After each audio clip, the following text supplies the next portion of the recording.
How to fix this upgrade path is not supported issue when installing Windows. Here are some useful tips. 1.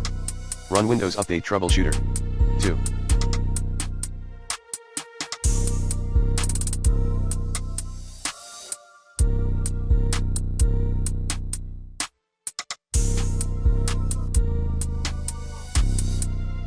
Run install prep.exe. From sources folder, as admin. Refer to the IMG below. 3. Clean install Windows 11 10s via the original ISO file.